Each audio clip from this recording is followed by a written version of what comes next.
Well, today is a good day to be a Lions fan, as we have just signed Michigan Panthers kicker Jake Bates. Man, am I happy. I was going to make a video about this. I've been meaning to make a video about this, and I just didn't get one out there. But Jake Bates is a Detroit Lion. A couple hours ago, according to Aaron Wilson and ML Football, we have signed Michigan Panthers kicker Jake Bates. Now, Jake Bates I love. I think he has a lot of potential to become a next Matt Prater, Harrison Butker, potentially even Justin Tucker in terms of like the leg. But I'm really happy with this signing, and I love it. I could legitimately see this guy becoming a threat in the NFL. But first off, he has to make the 53-man roster, and he has to show that he is NFL worthy. So, but let's go over his stats and his bio and stuff like that. He is 24 years old. He just turned 24 years old back in March. So he's a really young kicker.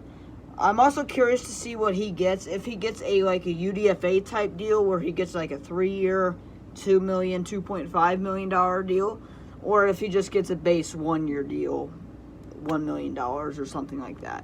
Very curious to see what the deal is going to be. I would do a UDFA type deal. That means if he pans out, you have him for 3 years on a really cheap deal, and say he balls out, say he makes the 53-man roster this year, absolutely balls out, and he's playing on a 1-year deal, then you have to give him an extension, a decent extension next offseason. So I'd personally give him a UDFA deal. I think that's the smartest thing, and he's also super young. 24 years old for a kicker is insanely young.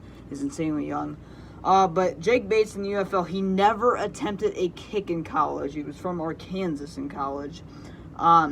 His field goal percentage in the UFL was not great, 77.5%. But his leg outcomes that. His leg, he made 2 64-yard field goals essentially. Technically only one, but he made...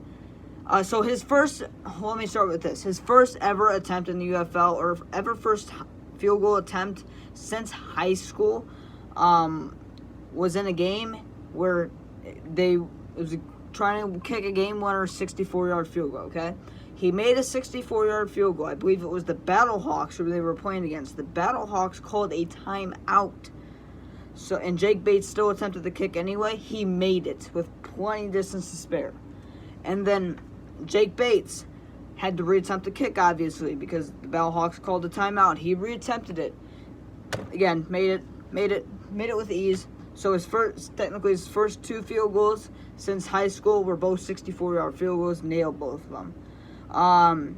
And then he has also made a 62-yard field goal, 2 60-yard field goals, a 55-yarder, and a 52-yarder were his highlights during the UFL. By the way, that 64-yard field goal, I believe I said it, but it was a walk-off.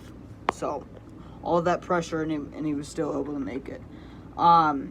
He was actually on the Houston Texans in preseason, didn't make the roster, obviously. Went over to the Panthers and balled out. He's a former soccer player. That's why that's why I'm assuming the Texans and the Panthers picked him up.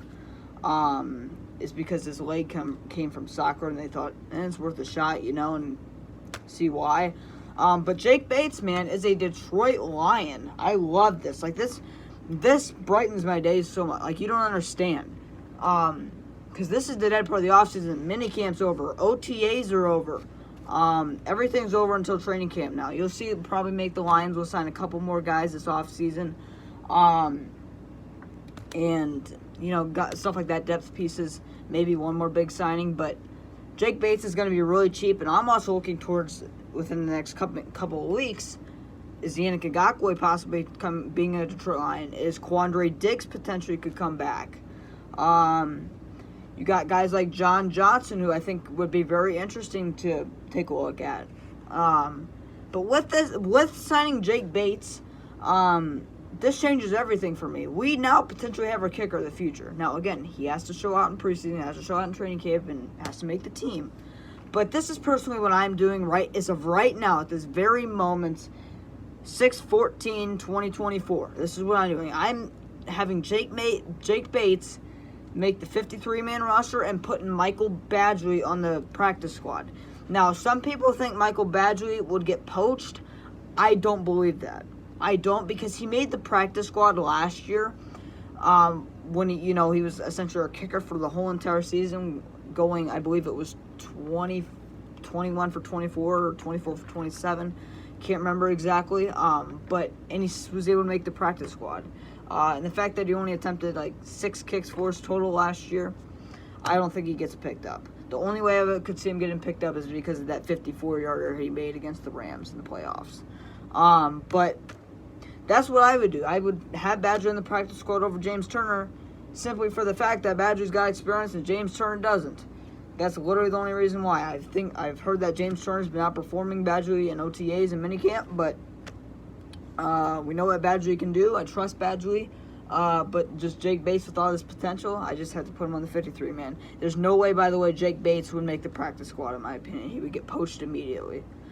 But how do you guys feel about this signing? I mean, if you don't like this signing, I don't know who you are, honestly. You're not a Lions fan if you don't like the signing. And we, by the way, the Packers, we're going to have him for a workout. So we essentially took him from the Packers.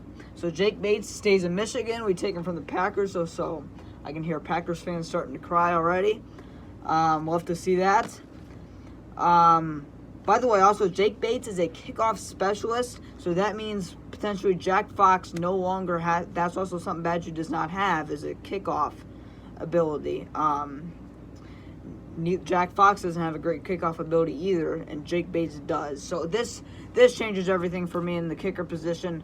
Also, I do not know if we have to release somebody with this move. I believe Campbell said we have a roster spot remaining because we waived Craig James. I didn't make a video about that, but we did. He's no longer a Detroit Lion.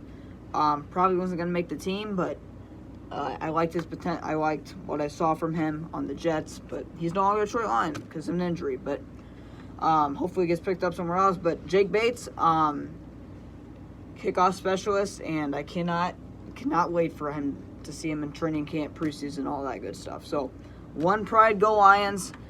Man, today was a good day. And Brad Holmes, to make this the best offseason I've ever seen by GM, sign Yannick Ngakoue. I will lose my mind if you do that. So, one pride, go Lions. Have a great rest of your day.